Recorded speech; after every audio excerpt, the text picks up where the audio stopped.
Well, if you start from music, we all have to trade chairs. Get up. Oh, I'm doing great. How are you? I'm fine.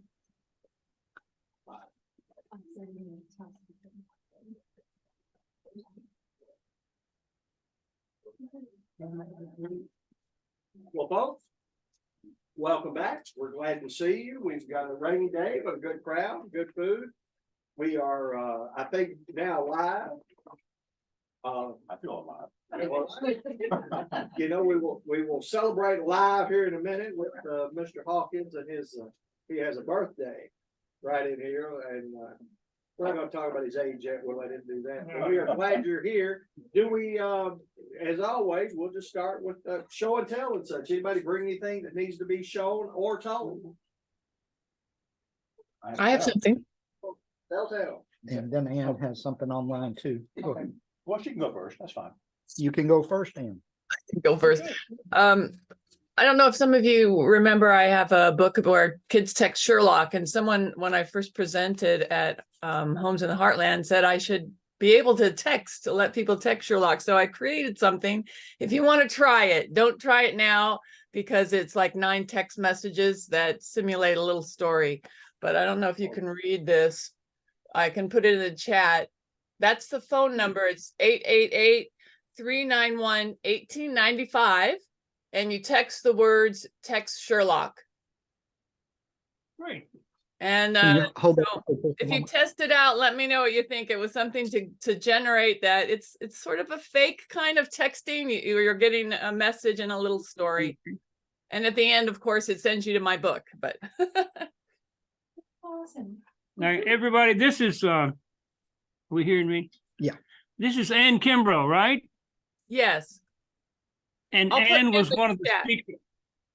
Yeah. Sorry. Ann was one of the speakers at the Dayton symposium that I presented John Shaw, and she was just wonderful. And her book is so interesting.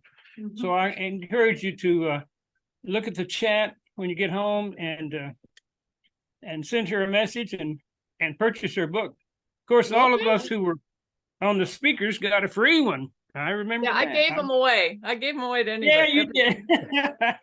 Can you, I read it and it's very, very clever. It's clever. Here she is on the screen, guys. Take can a you look. hold it up one more time on the big screen? Oh, yeah. See, can you read this? There it is. See it? Can Beautiful. you read the, It's I put it in the chat too. Okay. That's Okay. perfect. Thank you. Thank you. Thank you, Ann. Okay. Dean. Yeah. You have a tale. Well, yes, more or less. I participate in the monthly Zoom meetings for the Mysterious Bookshops Mystery Readers Group. And this past Monday, it's usually the first Monday of the month, but thanks to Labor Day, it was moved up one. It was on Otto Penzler's new book of locked room mystery stories. And Penzler was part of it. He participated, in fact, talked most of the time, which was great. He had a lot of interesting information, and that's what I'm coming to. He mentioned in passing that he also is a publisher as well as owning the Mysterious Bookshop. And this next sometime this next year, he said he'll be publishing another Nicholas Meyer Sherlock pastiche, Sherlock Holmes and the Telegram from Hell. He did not elaborate on that. Is it a novel or a short? It will be a novel. No, he published, yeah, this would be a novel. Right. And so that's all I know about that at this point. I didn't even say when, but just this There's next Dean. year. You're on the screen, Dean. Oh. Hi, Screen Dean. Hi. Okay. Others with anything that needs to be shared before we get into the. I'm sharing something that I'll talk about in the presentation, but this has 2 sides. When we became friends with Phil Connell in Australia, he did a lot of interesting drawings for us. He does them for all Sherlockian groups. But this is Sherlock Holmes, the 3-pipe problem. You'll enjoy seeing that. On the other side is a letter to Gail Stahl from John Shaw, 1991. And the little graphic at the top is Shaw's favorite, between Paget and Doris Steele. It's his favorite person. So here is Doris Steele's take on Sherlock Holmes. I'll fill you in on that later, but pass it around, enjoy both sides of that. Also, Sandy Cozen, my dear friend Esmeralda on our Sherlock Welcome Homes discussion group, has been really great with doing limericks. And we have one by Sandy Cozen. She could not be here today because it's Rosh Hashanah and the whole day is devoted to her faith and what happens there. So I'm going to read hers, and then right behind it is one by Mason. Do we all know Mason? Everybody knows Bill Mason? The what, Yeah. Mason? You remember this I know limerick? the what. I do not remember that limerick. There you are. I had no concept before that was written. This was put out by the Steve Mason and the crew of the Bark Lone Star. Oh, that must be Steve Mason. not It me. is. Steve Mason. Oh, is it? Oh, shoot. Yeah, I'm sorry. I'm sorry. Oh, Steve Rusty. The other Mason. The other Mason. Yeah, they possibly. Well, here's Sandy Cozen's limerick on Adventure of the Abbey Grange. Brackenstall, in a mad drunken fury, attacked his wife, who was good and quite pure. He ended up dead. Later, Mary rewed, thanks to Watson, that good English jury's Cozen. Okay, and then Steve Mason says, another tale, the victim head whacked. The lady speaks of 3 thieves who had sacked Bees wing in glass of wine. Sir Eustace lies supine. Crocker tells all and agrees to Holmes' pact. This will all ring bells for you when we do our quiz in just a minute. I think that's the only ones I'll read out of that, but that's a fun book. Yesterday I turned 79, and I had always planned to have my birthday here. And so I had this wonderful cake made at Puffy Muffin. And this is one of the Doris Steele, Vincent Sterritt, William Gillette heads that he drew. And we're going to be talking about. How'd you get him to do that? I thought he was dead. Oh, I'm sorry. All these people I talk about are dead. That's the only ones I pick up on. But anyway, let's see. I think it's time for our quiz. I should hand that out. One more? Can I share One one more more? thing? Yeah, go ahead. I have a tell. So several years ago, one of our Canadian friends, Barbara Raj, Zoomed with my 4th graders and taught them all about Queen Victoria. And her husband was kind of sitting in the room, and he's like, well, I would like to do a special project. So Donnie Zalden last spring said, I know all about Sir Arthur Conan Doyle's very first story. So he wrote a story at the age of 6, and someone actually possesses the little piece of parchment paper that possesses his, I think, 33 words or 36 words. But ultimately on October 4th, Donnie's going to Zoom with my class, and we'll learn all about that short story. Oh, that's great. Yay.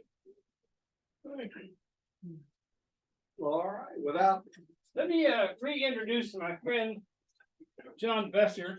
John is a professor, Professor Besser, they call him. Is that right? Oh, sorry. He's not the lesser professor. no, I'm not, I hope not. Tell us where you hang out there, John. Well, in this life, I'm a chemistry instructor at Nashville State. And I've been teaching chemistry for about 8 years. I started teaching at Olmore College of Design, which is now at Belmont. And that was a real challenge, but it allowed me to use my past other lives. I was in industry, product design, product development, research. So consumer products. So I bring a lot of real life, hopefully, experiences to the chemistry class so that the students can make some relation with chemistry in everyday life. So I'm having fun. That's great. Really enjoy it. Thank you. John and his wife Susan have joined our church, Emmanuel, and she sings in the choir. John says he's not gifted with the music club, so he hangs back. Yeah. But he has jumped with both feet into Nashville Scholars and is going to be our presenter in November. So it's cardboard box, and I've given him some books to look at because he's never done this before, but he's sharp, he'll figure it out.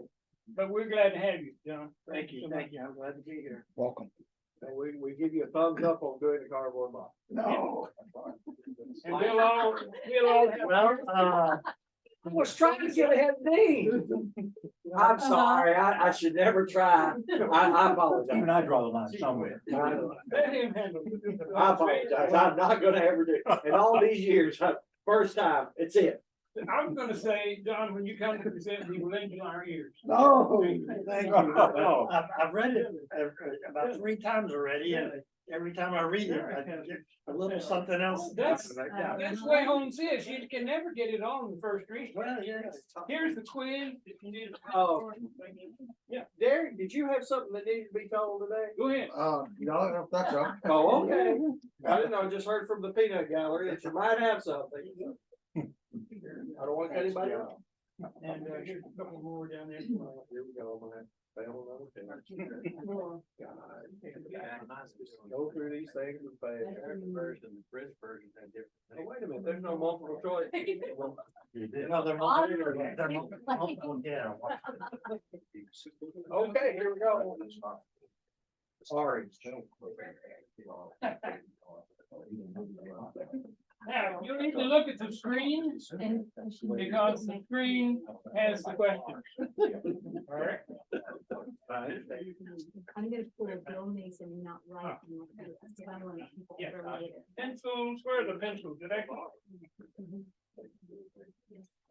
Here we are.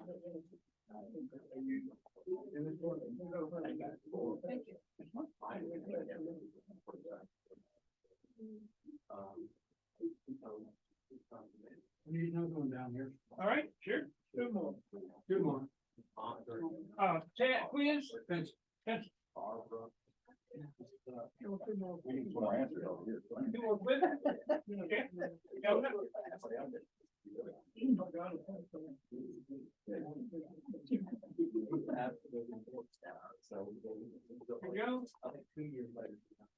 And Everybody. Actually, we need some questions over number one. I think it's a little vague. Is this fill in your own answer? That's what I'm gonna do. okay, if you watch the screen, I'm not gonna read the quiz, so you'll need to watch the screen. Here's question number one.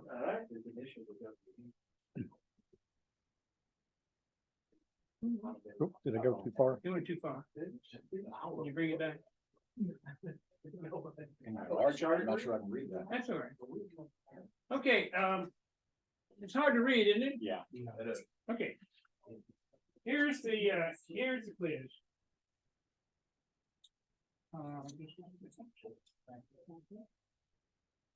Okay. Oh, good. Come once and come. The game is what? What? We're not answering now. Every time we do this, somebody they just can't stop. That's okay. Go ahead, right? Your fatal habit, this is P. Your fatal habit of looking at everyone from the point of view of a instead of a scientific exercise has ruined what might have been an instructive and even classical series of demonstrations. This is Holmes talking to water. What did he say? Well, you said he said, oh. Yeah. How do you spell it? That is code With for two an M's. active. Yes. Oh, sorry. Yeah, I wish our brighter people had been able to come today. It's okay. I'm sorry. Feeling glad you're here. They brought me a birthday present of all things. Oh. Yeah. If I drink it before I go home, I'll never find my house. Okay. Number C. I love this one. Yes, his Billy was knocked in with his own There's so many. John Shaw would have loved that. He would have made a really tricky thing. Can you repeat that one, please? Yeah. Yes, his blank was knocked in with his own blank.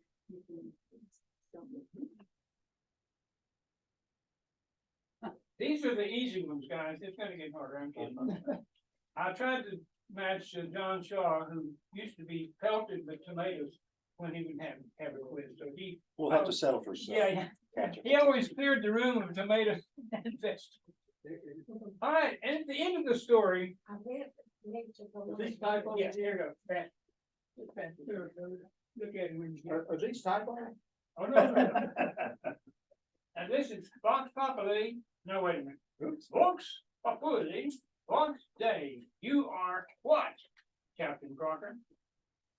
What did Holmes do for Captain Crocker? Oh, well, you just got one line. That's all it is. You are.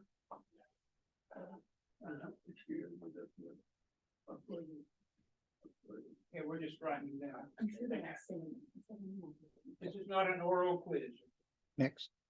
It's barely an oral one. Oh, yes. I was working on box. Oh, where are you going? Don't put box. Ready? Box. Is that the cardboard box? Okay. Okay. You got it. Okay, Sorry. let's move to number 2, shall we? Second question. That's funny that those images come in later. They're not doing it on this, but that's okay. Who sent this message to Holmes?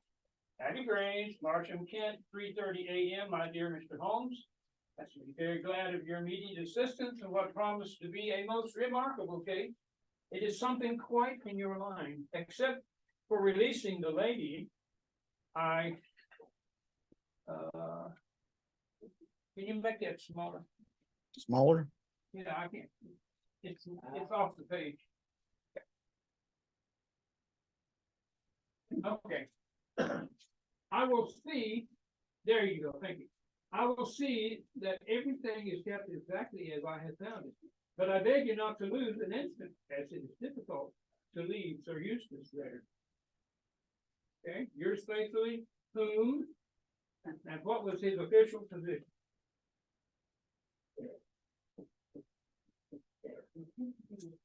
I don't.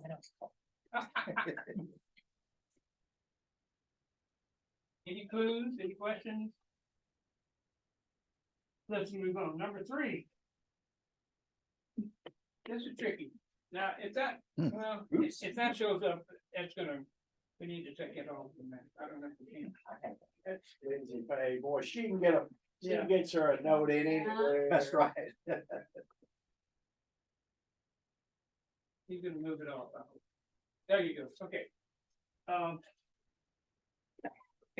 Holmes criticized Watson reporting of this case, so Watson suggested Holmes should write him himself. Holmes retorts that he will, but he's too busy at the present time, of course. He then tells Watson that he plans to do what?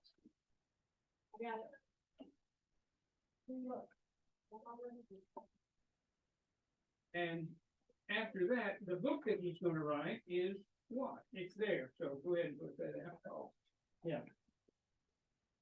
These are supposed to pop up individually, and they're not doing it, but it's okay. Don't worry about it.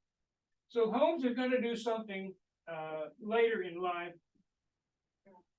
Any kind of answer you have an idea that will do. He talked about writing the whole art of detection into one volume. And Lindsay Fay went ahead and did that for us. Number 4, please. Number 4, moving on.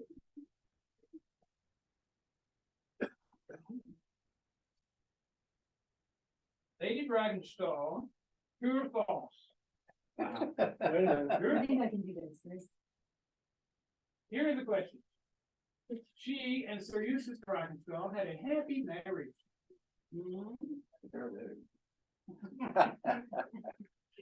Not as happy as yours. I gotta start doing. Lady Dragonstall was a native of Canada, true or false? She was a native of Canada, true or false? She had a strange accent if she was Canada. Some people living up there, they were from there. Number C, letter C. Watson describes her as a blonde, golden-haired, blue-eyed. That's true or false? A blonde, golden-haired, blue-eyed. Watson always is looking for the ladies, right? D, she described her husband as a confirmed drunkard. That's Sir Eustace. Is that true or false? And E, Holmes noticed cat scratches on Lady Brackenstall's arm. Cat scratches. True or false?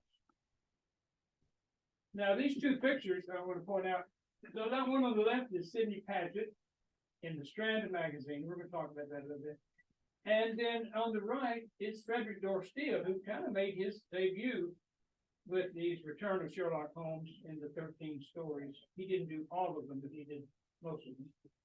And he did these covers. We'll look at. Okay. Number 5. Moving ahead, please. Number 5.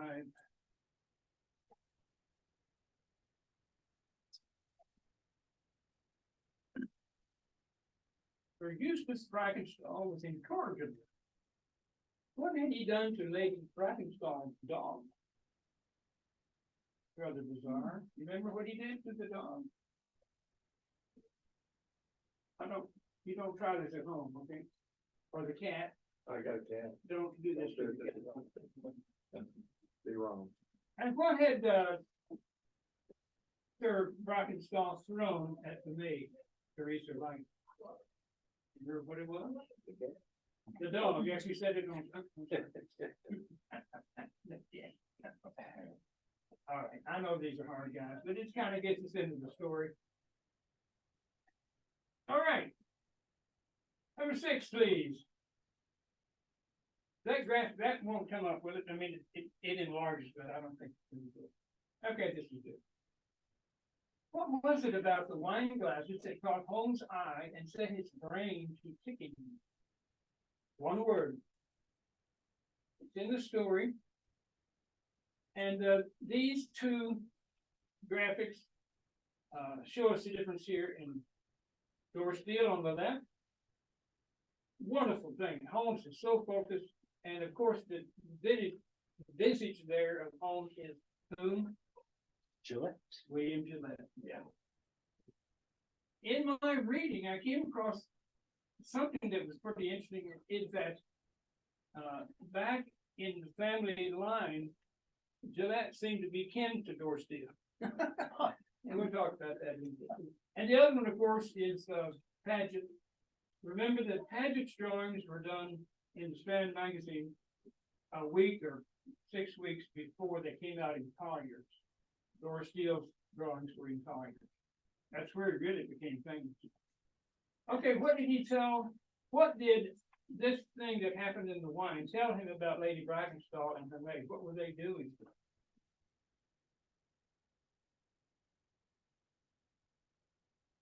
Let's go to number 7, please.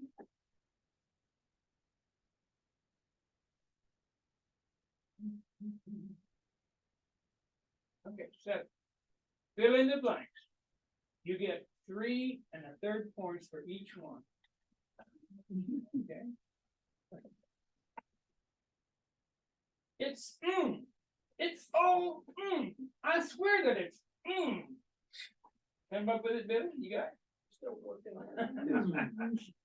Oh, there's a secret in there. Is there a follow-up sentence there? Nope. It says 10 points. I've got points laid out. I don't go about that. So anyway, there's Holmes on the train, and he's riding along thinking, and all of a sudden he bursts out. Oh, okay. Let's go to number 8, shall we? Now this is tricky. You don't have to dig deep for this.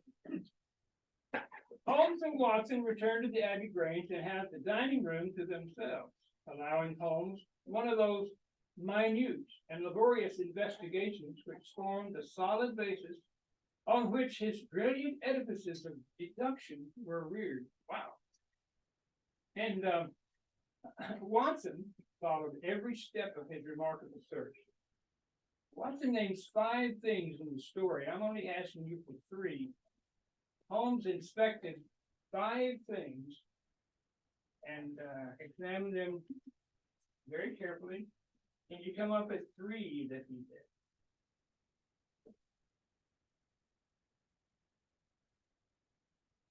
Only 2 more, folks. his body makes 100 is cheating. I didn't feel much.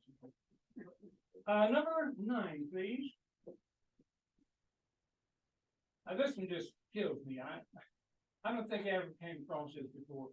What bizarre behavior on board the ship Rock of Gibraltar did Jack Crocker confess to Holmes in the final scene? Would you state that again, please? Yes, I will.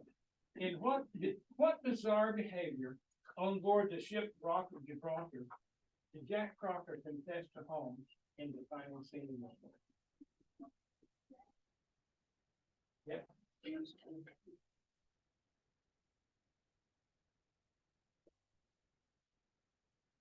And the last question, number 10, please. It's a key to the entire story. And by the way, none of this is original with Conan Doyle. We're about to find out. You may know that already. Okay. Once again, on the left is Frederick Door Steele, looking at the rope and the knots. This is the cover of Collier's, and then on the right is Paget's idea. He and Watson. Again. All right, Holmes noticed something interesting and singular about the bell rope and the knots that had been fastened, that had fastened Lady Brightenshaw to the chair. What did he notice about it? Would you like the answer? Sure, why not? Okay, 1A is, anybody? Here's where you can be vocal. Go ahead, Jerry. Here. Here. Thank you. Okay, number 2, letter B, number 1. It is story, yeah. If you've written a story, and you could have done better than that. His head was bashed in with his own poker. Did I use the word cudgel? No, I think it's poker. In my version. Yeah, mine. Okay. Well, I have the American. We'll apply it. Yeah. You can, yeah, it's fine. And the last one, as you said, Dave. Yes, you said that he was what? Acquitted. That's exactly right. Okay. Okay, number 2. And who wrote the note to Holmes? Hawkins. What is his position? Position. Inspector. What is his position? From. I wanna say, police inspector. Sure. Scotland Yard investigator. Yes, that'll work. Number 3. What is Holmes planning to do? And here's his very words. I propose to devote my declining years to the composition of a textbook. That's what he said. You have something like that. The project will focus the whole art of detection into one volume. That's that one. Okay, true, false, number 4. They have a happy marriage? No. So that's false. Was she from Canada? No. She's from where? Australia. Australian, yeah. Was she a blonde with blue eyes? Yeah. The sailor was. I said true, maybe I messed up on that one. What's your doctor? She did have doctor. They both had blue eyes, but I Black. think she was the blonde. Yeah. I'm not sure if he was. He was. He was the one. Oh, we'll work on that, okay. Letter D, he was a confirmed drunkard? Is that true? I'll get to that. You're right to that, okay, thank you. And, Lady Brackenstall had cat scratches on her arms. No, what were they? Pinpricks, yeah, like Brackenstall with hair, something, sticking her with them, yeah. Interestingly, we're gonna talk a little bit about an illustrator named Cuneo. And he died, he was poisoned with a pinprick. Yeah. It's so crazy, anyway. Okay, what did Brackenstall do to Lady Brackenstall? Dog. Made by hot dog. Yes, Lit it on fire. Lit it on fire. Poured petrol over it, whatever that is. Gas. But he ran around the room and then ran out of gas and died. Oh, no, it's true. Y'all busted me over. Okay, Ran out of gas. oh, please. I'm 79 for heaven's sake. All right, I'm the second oldest guy in the room, excuse, that's all all right. right? Okay, what did he throw at the lady, the maid, no, the lady Teresa? Nice. A decanter. Decanter. He threw a decanter at her. Yeah. What was in the wine, folks? Nope. It's called beeswing. And we'll talk about what it is, because I'm not exactly sure. It's not your beeswax. That's what it is, beeswax.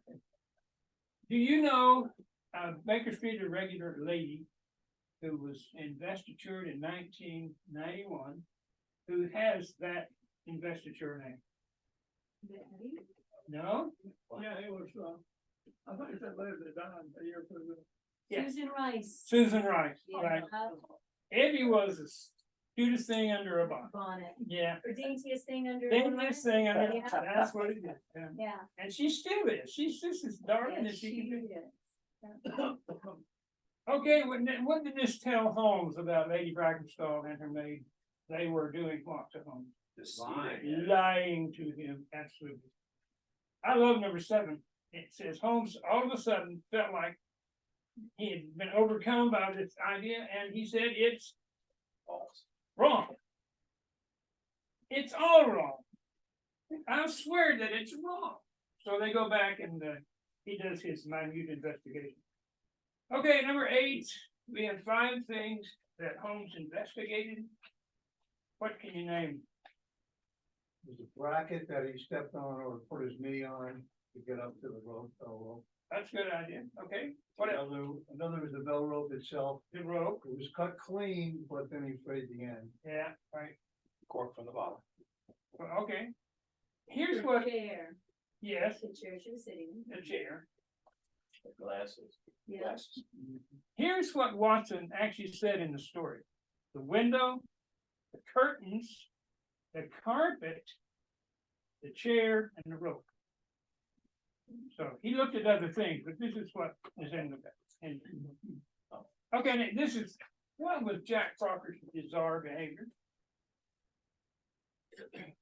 Anybody know? You kissed the deck that you. Absolutely, that's it.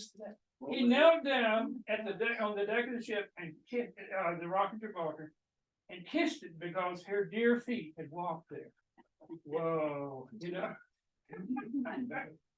And there were knots.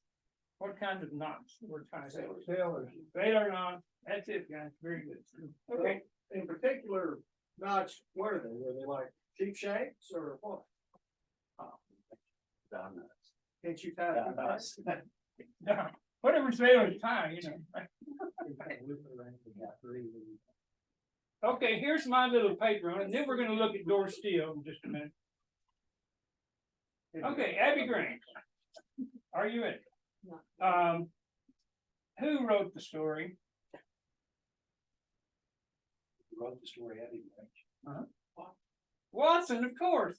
If you believe in Sherlock Holmes, it's Watson.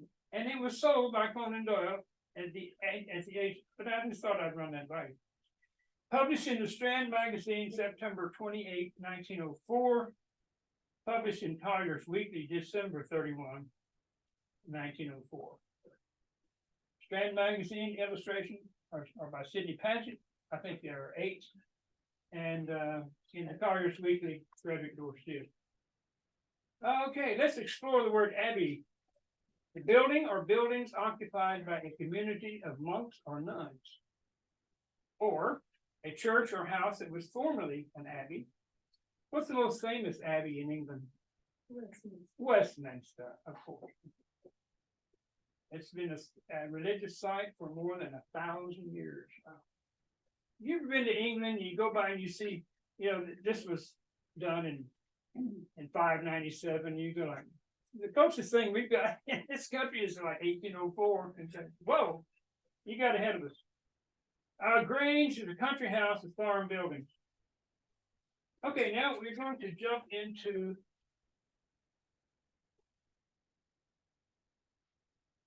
these books. This is The Return of Sherlock Holmes. Wonderful editors in these, lots of interesting things.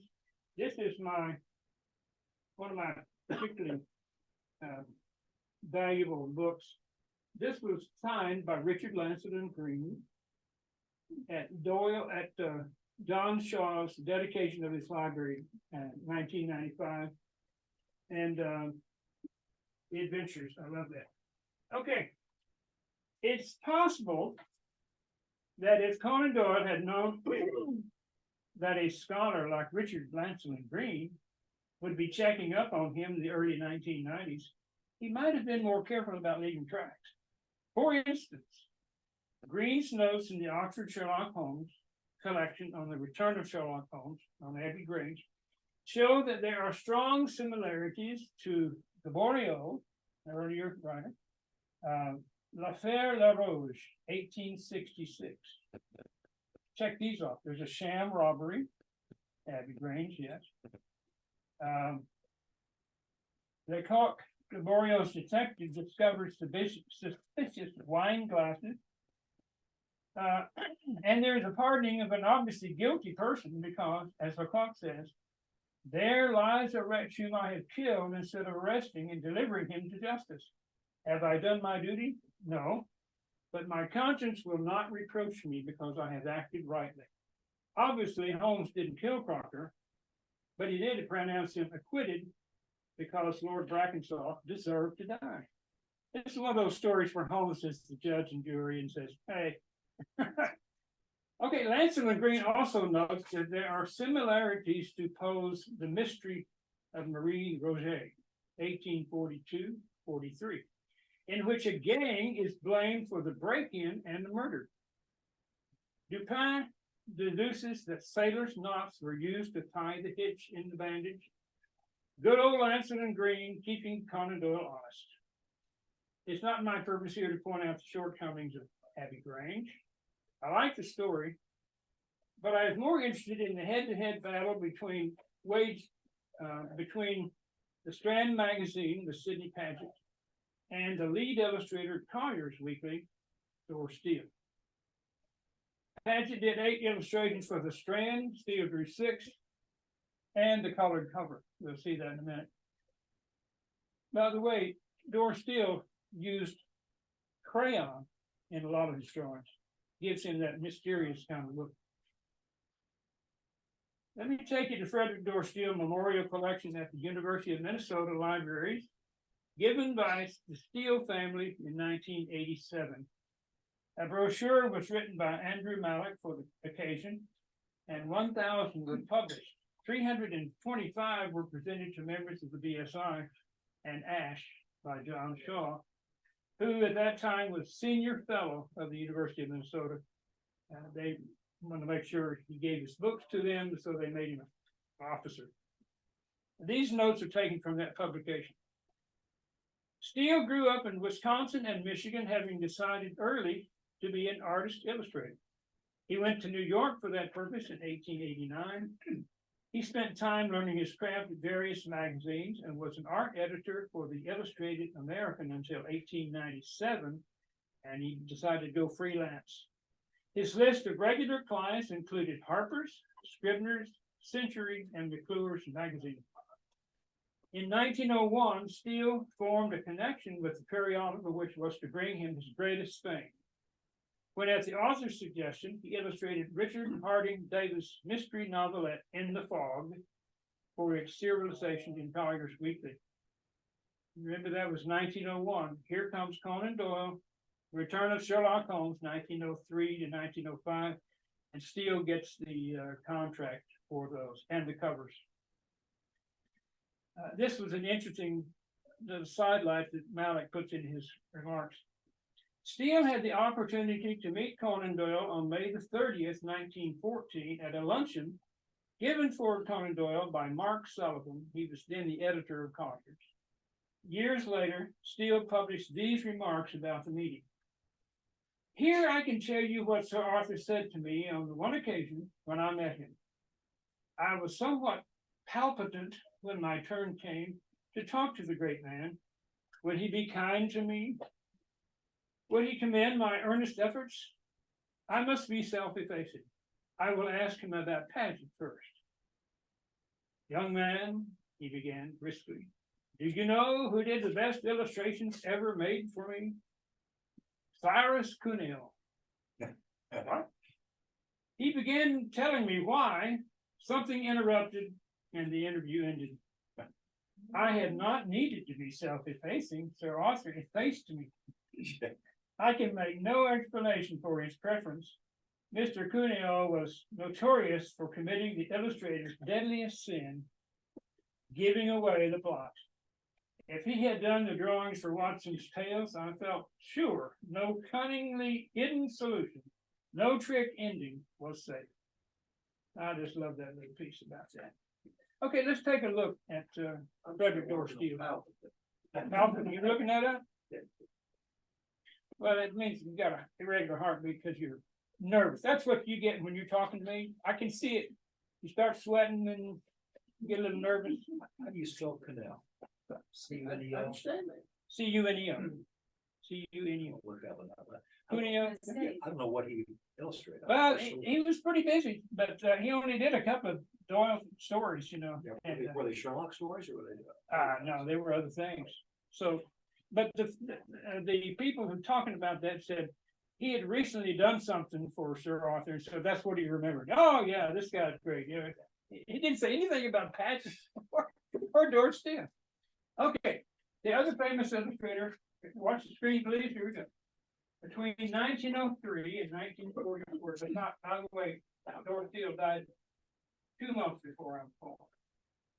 He created 165 illustrations for Conan Doyle stories, The Return of Sherlock Holmes, and the covers.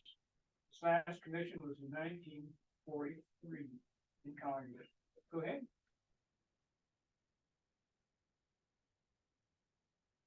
Coming? Ah, here we go. Not too far. Okay. Okay, now Conyers was the first publication in the United States to release The Return of Sherlock Holmes. 13 stories over the course of 1 year and 3 months. Each story was released a few days after the Strand was published. And as we said, Doris Steele got the contract for the made him famous, really. And he did a lot of things other than that, but that's what we don't do. Next.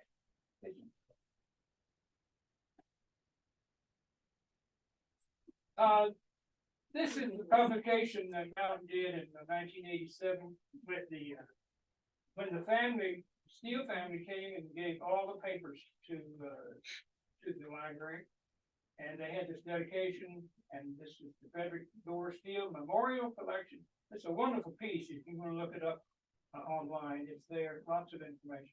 Go ahead. Is it reproducing of the original? Yeah, yeah. Now these are the covers that Dave Price has. He brought them last time. I just thought we'd run through them here and not be passing stuff around. But here's the Norwood Builder. These are the 10 or so covers that he did. Go ahead.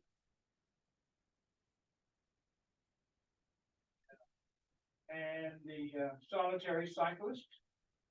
And these are all built on William Gillette and display. This is the Priory School cover. They're very valuable. I don't know what an original one would cost these days if it's even available. Yeah, do you know where any of them actually are owned? These are at the library. I mean, But I don't know. I'm not aware. Black Peter.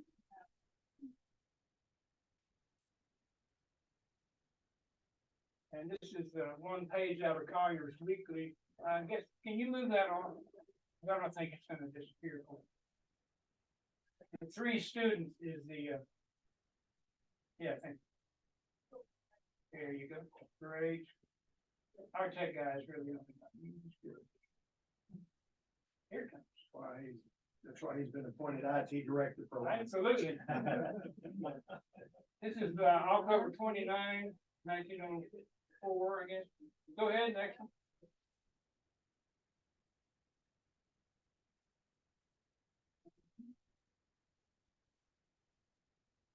And today's tale, Collier's Weekly 34, number 14, December 31, 1904, and came out in Collier's in January of 1905. So there's our famous rope and knots. I'm just looking at. Next, please.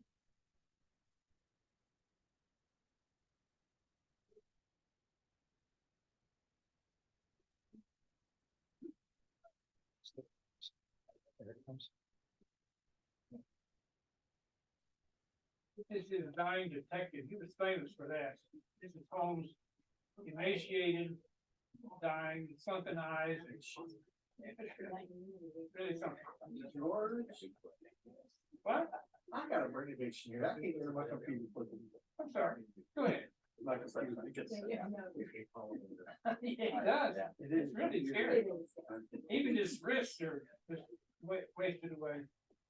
And he had some, this is the creeping man. I think someone did the creeping man. Yeah, Tom did that. So these are from that story. This was later in Doyle's stories, not in return. So this was in Hearst International. Go ahead. There's 3 here of the creeping man. Here is the lady lying in bed, looking at the creeping man outside. He had too much monkey blood. Now this one, let's stop here for just a minute. This came from the family into the library in Minnesota. And this is Doris Steele with a caricature of himself. He never thought anything that he was important about any of this. He said, that's just what I do. But this graphic was used by John Shaw. He took that and he put Moriarty down where Doris Steele's head is, and he used it for all his letters, and Gail has that letter to talk about. Go ahead.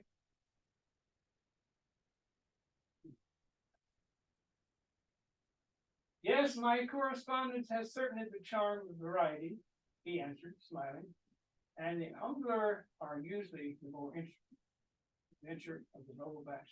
So there's the Doris Steele. I think that's all of that. Well, I do have a question, Jim. Go ahead. When you and Dave met with him years ago, Yes, when we were both there, we interviewed him. did you call him Freddie, Frederick, Dor, Mr. Steele? I mean, what was your relationship with I Steele? don't know, sir. Oh, back in the 30s, you and Jim didn't know him? Don't you remember? We were there. Little boys. Yeah, hey, whoa. Well, I hate to brag. Now, what did he have? I always call him Steele, man of Steele. Yeah, Uh, yeah, I think he liked Steele. He did. Well, with that series of names, I'd say Steele might be my choice. You come up with that. Link. Look at Doyle's epitaph, something about Just taking them. steel, true. True. That's Doyle's. Yes, you're right. Okay, we're gonna come up with a little, it was, well, we already came. This is a movie. It's not, very soon. It's only 12:15, so here we go. Okay, you should be able to hear this. This was an ad made by the BSI folks in order to pick up some money for the, they put a stone in Doris Steele's grave. Yeah, I think you'll enjoy this.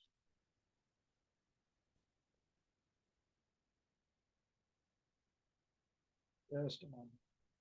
We're getting the sound come up and then.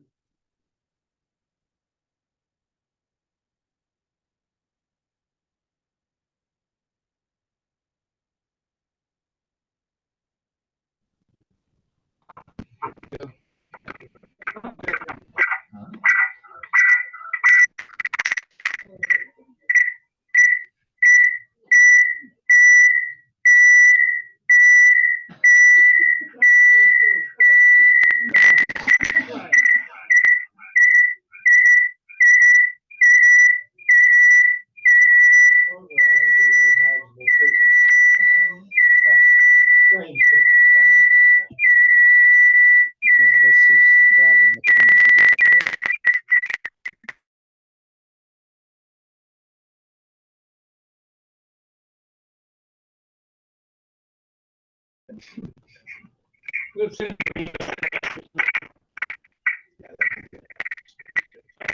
It's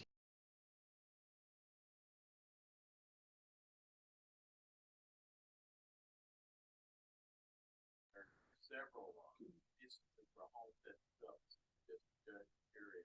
I wrote a piece about it. BSI Member theory called Cannon Law. He's killing. And there's several characters that needed killing things in the whole canon. And Holmes had an attitude about that. I paraphrase the Carbon. He says, "Well, after all, I'm not here to make up the opinion." Right. And in the case like the Boston Valley Mystery, I think it's pretty, pretty good choice. But I always thought Holmes was wrong. Yeah. Because they'd already lied to us about what's going on. We got two lovers that are colluding with each other. Got a maid doing for her mistress, a lie. How do we know any of that was true? Only because these say so. So they said, well, in self-defense, and he was being mean to his wife, and I was her, she was committing adultery with me, and I loves her, and so you should believe me, let's go. Oh, yeah. Well, no, I'm not so sure. I think in this case, Holmes would have been better to let Scotland Yard come in and sort it out. Yeah. If they were telling the truth, and it was self-defense, a jury at that time would probably have let it go. But if they weren't, they probably would have broken down the story quick enough. So, but Holmes doesn't ask any questions. He just takes their word for it. So I'm not so sure those two were telling the truth about what really happened. Maybe they were, but led to believe they were. Watson believed they were, but I'm not so sure. In this case, I don't think Holmes should have let it go. Should have let it go. That's a good piece I've read. Really well done. Well, there was the evidence of, Mark, if he was to believe that. Easily. But his drunken husband actually was that. So we got a few marks on our arm. Yeah. We're using black eyes or, broken bones or anything. Yeah. Usually stay. Didn't they have a reputation too, of being drunkard? Maybe so. But, that gives you a pretty good cover. Kill him off. Right? Well, good, comes by drinking, so. That's true. Anybody else? Comment? The cleaner notes, it suggests that she was knighting anyway. But, Oh, she did not believe that anyway.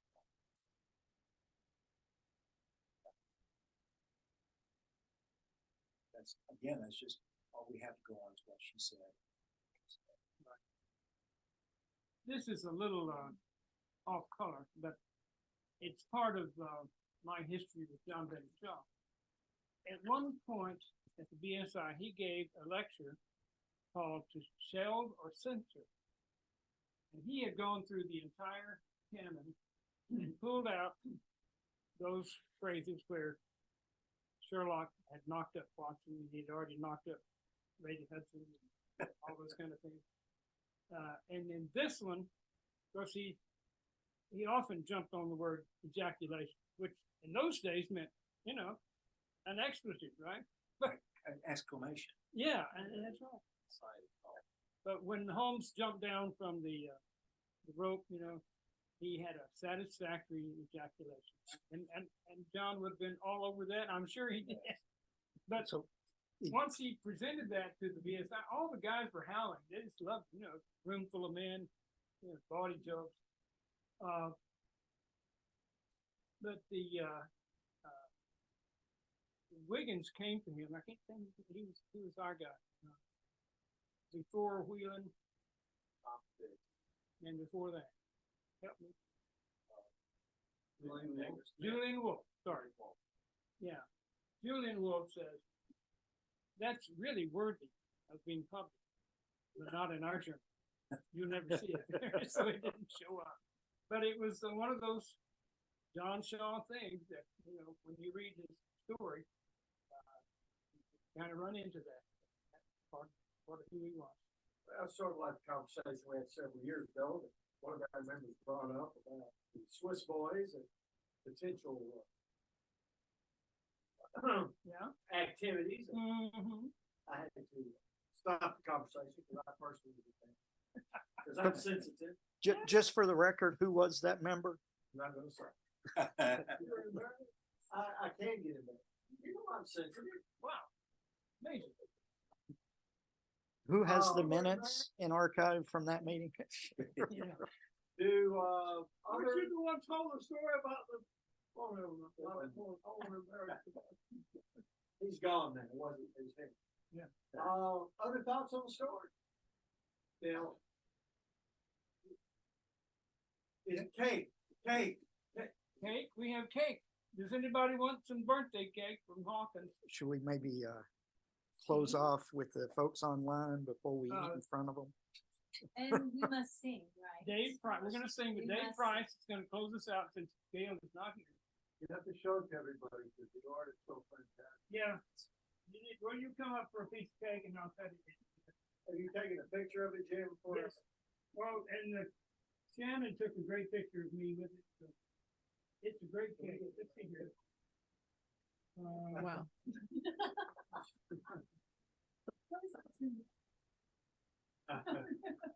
Well, we don't He's lose like. "Better something, right?" Jim's buns on the pictures. Oh, no, not Jim. No. I thought you said Jim's buns and. No, What's that bun? Buns and cake. Okay, Dave, Dave's going to read our closing poem.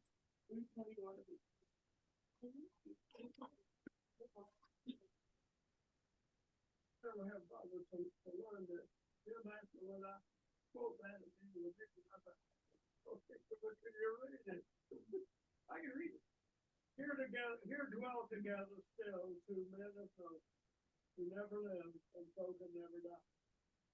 How very near they seem, yet how remote, that age before the world was not. But still the game's afoot for those who fear, until we catch the distant view alone. It living dead and death for all our fear. Only those things the heart believes in. The yellow fog will past the window, as not this thing without its favorite street. Alone the house is surprised to see the rain, for those who dance will stand to the face. Here the world on the stone is true to not, and it is always 18 and Thank you. Thank you. Very good. This book, by the way, is wonderful. If you're collecting or if you even interested in graphics, this is great because it has all the colors and it is all kinds of illustrated stuff. You say something about this book. I have cited this a couple of times. I asked what book I recommend. There's a great introduction to this.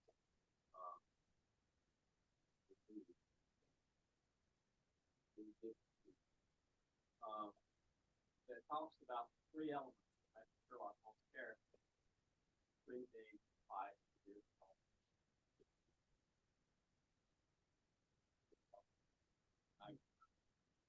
And standard that, the collectors, you collect something that just has a character in it with your name. It's just very high. Well, no, not really. You have to have at least 2 out of 3 for dedicated collectors. They can really draw. Otherwise, you get so far feel and character with someone who's interested in it. I think it's a good introduction to it as a great standard set on characterization of Sherlock Holmes. This is the Friday best college stuff. Quite a while. It is an excellent book. Well, I was gonna say, let's sing to Jim and he's gone. Maybe, That's the perfect time.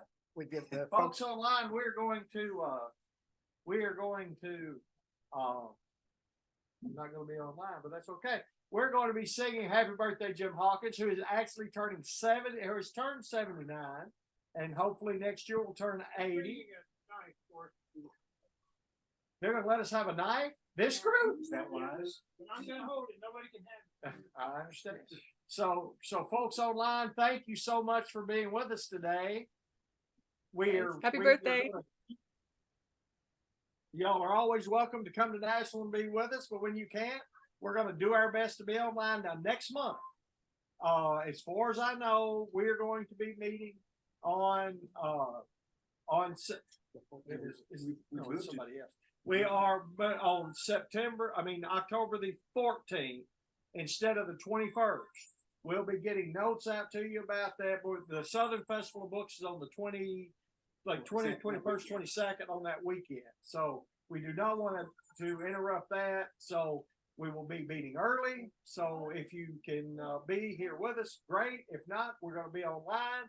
So The story is. Oh, wait a minute. We're going to, the fellow leading the conversation on October. We always do something special in October. We go a little off canon. So Dean, you are always our leader in October. So please tell us what we're doing. I think that's misleading. I'm not the leader, but we're always doing a supernatural or gothic story by Doyle.